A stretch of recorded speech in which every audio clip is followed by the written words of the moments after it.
It's a new year for Major League Baseball, and I opened my mailbox today to find that I have been sent the script for the 2024 Major League season. What you guys might not know is that Major League Baseball actually sends their script for every season to content creators so they know what to look out for and what to report on, and this year I made the list. And since I'm exposing that script to you guys, it's probably going to be my last year on the list, so make sure to like and subscribe. It actually really helps out the channel. But that's more than enough yapping, so let's get into it. This section is titled Division Winners, and here's what it says. While the Astros almost slipped up last year with Seattle and the Rangers breathing down their necks, they still pulled out the win, and you can expect them to do the same again this year. Rangers fans, I know you guys just won the World Series. I don't write the script, don't get mad at me. In the National League West, I know a lot of you guys aren't going to like this, but the Dodgers are going to win the West again after building on an incredibly strong core in the offseason. They added guys like Ohtani, Yamamoto, Teoscar Hernandez, James Paxton, and Tyler Glasnow, and they only lost some players, which didn't really leave holes that were unaddressed by their acquisitions. Of course, keeping JD Martinez would have been nice, but they more than made up for his departure in the aggregate. And Lance Lynn was uncharacteristically bad last year, so I don't think his departure is really the end of the world. It also says on here that the Dodgers are going to extend Will Smith to a 10-year contract, but at the time of recording this, that already happened, so you guys already know that. It's hard to discount the other teams in the NL West.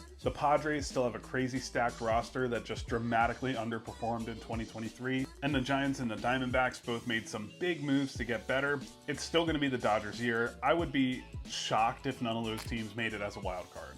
The American League Central is the worst division in baseball, and it's really a two-way race to be the most reluctant division winner in baseball. It says it's going to come down to the wire, with the Guardians barely edging out the Twins in the back end of the season. It also says to look for an up year from the Tigers, but don't expect them to be seriously in the playoff race. The Royals' offseason spending will be a factor eventually, but only in some long game storylines way down the road. A lot of those guys are going to be traded at the deadline to get future contributors on a Royals team that's going to be competitive and eventually led by Bobby Wood Jr., but it's not going to happen just yet. In the National League Central, you're going to get a better mix of young and exciting players, and with that, it's going to be a three-way race between the Reds, the Cardinals, and the Cubs. The Brewers, of course, lost a ton of their guys in the offseason, and they're kind of entering a rebuild, so look for them to leave a massive power vacuum to be filled by one of the three aforementioned teams. In the margins here, it says it's not the Reds' time yet, so with fewer than 90 wins, the Cubs are actually going to win the division over the Cardinals. In the American League East, the Orioles are going to repeat their win of the East Division, but their former kind of head-to-head rivals, the Rays, are going to take a step back, leaving room for the Yankees or the Blue Jays to finish second. The Orioles got a huge pickup in the offseason in Corbin Burns. He's really their first ace since like the 90s. And they also picked up Craig Kimbrell to alleviate some of the pressure on the bullpen after losing Felix Bautista to Tommy John. Look for big breakout years from the usual suspects, Adley Rutschman and Gunnar Henderson, but also some newcomers or guys that have kind of been slept on. Of course, Jackson Holliday, the #1 prospect in baseball, but also Grayson Rodriguez, Colton Cowser, Jordan Westberg, John Means, or even Tyler Wells. The National League East is written pretty straightforward. It has some of the only teams that are capable of playing spoiler to whoever wins the NL West in the playoffs. But you know how much MLB loves those postseason matchups between the Braves and the Phillies, so we're going to get that again this year, with Atlanta still winning the division and Philly still getting a wild card spot. Look for some steps forward from a Nationals team, which is still very young, and we probably won't get a look at some of their top prospects, but we'll get a glimpse of the future to get fans excited for the Nationals to be positioned as America's team or the classic People's Champion role in the script for 2025. With all that said, I finally get to move on to my favorite section of the script titled Bounce Back Players. This one's my favorite because these are all names of guys who I'd love to see have a big season, so let's check it out. While it's not really a bounce back season because he's never actually been bad, Vladimir Guerrero Jr. is slated to remind us who he is. He of course challenged Shohei Ohtani for MVP only a few seasons ago and was just about 17% better than the average hitter in 2023. MLB underutilized him in their script for 2023, and with him on the cover of the show, they're going to try to quell the talks of a cover curse. They really want to position him for a don't call it a comeback season, and of course with his BABIP being fantastically low last year, he was already pretty unlucky. Honorable mentions on the Blue Jays for bounce back players would be Dalton Varsho and Alek Manoah, who will return to the rotation in a productive role, but probably not to Cy Young contender form as a lot of us thought earlier on. Chris Sale and Dylan Cease are kind of grouped together. They're going to be getting their own arcs this season in new threads. There wasn't a lot for them to work with in Chicago and Boston, respectively. But now in new roles on better and hungrier teams, the two are going to vastly improve on their stats from last season, both sort of looking to beat the washed allegations in their own way. I think a lot of people went out on Sale after the injuries and Cease after going from a 180 ERA plus in 2022 to a 97 in 2023, making him very much average. But sometimes all you need is a change of scenery and a shot at the title, and you're back to your old self just like that. Tim Anderson. Hello, darkness, my old friend. Well, he was not good in 2023. In fact, he was pretty bad. Anderson was only 60% as good as the average hitter in 2023, which is crazy, coming off of a unstoppable stretch dating back to 2019 where he hit 300 every year, until last year where he came out at 245. I think Anderson was playing hurt most of the 2023 season, and of course the scriptwriters recognize that. He is just too good and too athletic not to bounce back in 2024. He said he was feeling a lot of weakness in his front side last year, and he only hit 1 home run, and while power was never really his biggest strength, he did hit some of the most memorable home runs in the last few seasons. It says here that he should hit 10 plus home runs and improve his average to around 275.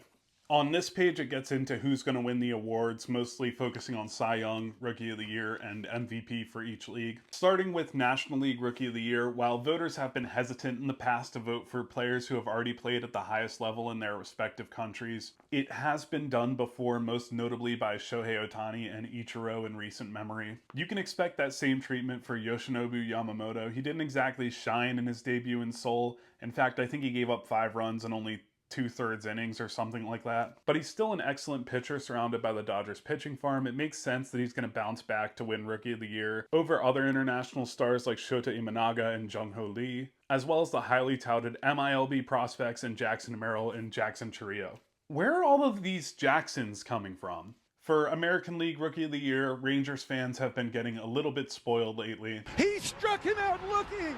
It's Understandably so. They should be excited to watch Evan Carter and Wyatt Langford this season. At least one of them will finish top 3 in Rookie of the Year voting, but ultimately neither of them is going to take first place. That spot is reserved for the #1 prospect in baseball, Jackson Holliday.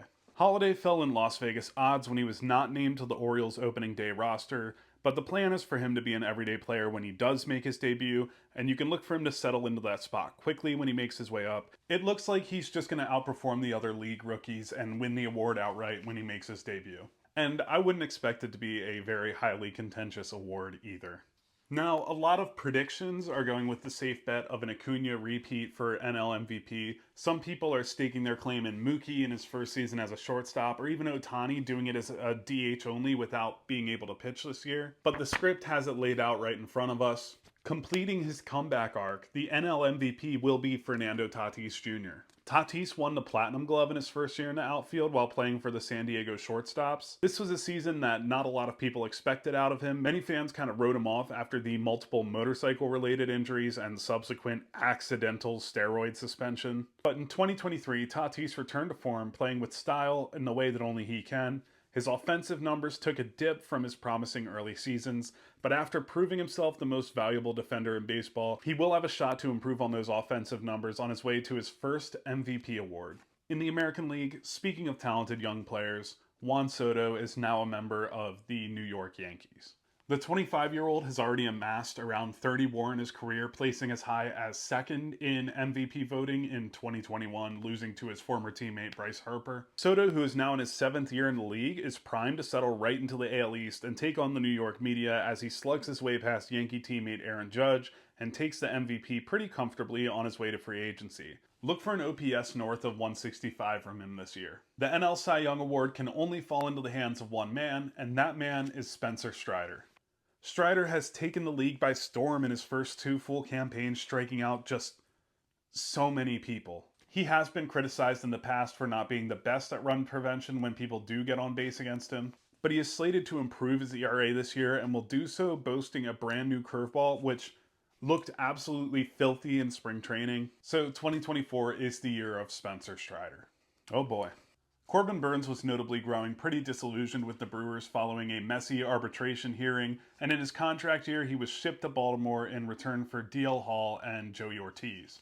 Burns not only has the benefits of a new team or playing in a contract year, but also the massive benefit that is the Orioles' left field wall, which is just so far away. Camden Yards is now a pitcher's ballpark after 30 some years of not being a pitcher's ballpark. So Corbin Burns is going to take what he can get, surrounded by a strong defense and other standout pitchers in Kyle Bradish and Grayson Rodriguez. And the final section of the script that I'm going to share with you guys is titled World Series. I'm not going to give you the full detail of how these two teams are going to get there. I still want to leave some excitement and some mystery for the season. So this was a controversial pick by Major League Baseball, but the two teams that are going to appear in the World Series in 2024 are the Atlanta Braves and the Baltimore Orioles. The Braves' young core has already proven itself time and time again with that tangible next man up mentality. They're going to have the Cy Young winner at the top of their rotation, another top 3 MVP guy in Ronald Acuna, Austin Riley, who is wildly dependable, probably MLB's most feared slugger last year, and Matt Olson, and so many other key parts of this roster. I think Max Fried is going to surprise a lot of people. He's someone that I think gets overlooked. The issue is that most, if not all of that stuff can also be said about the Baltimore Orioles, who are coming off of a 101 win season where they were projected to win only 70 to 80 games. It's also their third year in a row with the consensus #1 prospect in baseball. Their first year with a guy like Corbin Burns at the top of the rotation, and importantly, they are now a young team that has been there before. And with the scheduled growth for Adley Rutschman, Gunnar Henderson, and Grayson Rodriguez, there isn't much that this team can't do. And since pretty much the entire World Series script is redacted, it's up to me to give you guys my full and honest prediction for what I think is going to happen. And honestly, I think the Orioles are going to win the World Series. I think it's going to come down to a 7-game World Series, which doesn't happen very often. Under new ownership, I think it's likely that their roster looks different in the playoffs than it does on opening day. I'm a big believer in the underdog, so if most people are predicting the National League to take home the World Series, either by way of the Braves or the Dodgers, you know I just have to lean the other way. It's far too tempting of a selection to pass on. So there you have it. The Baltimore Orioles will be your 2024 World Series champion. Thank you guys for watching. If you liked this video, please consider liking and subscribing. And if you disagreed or agreed with some of my predictions, let me know in the comments down there. But until the next time, I will catch you guys later. I am White Rose Baseball, and thank you for tuning in.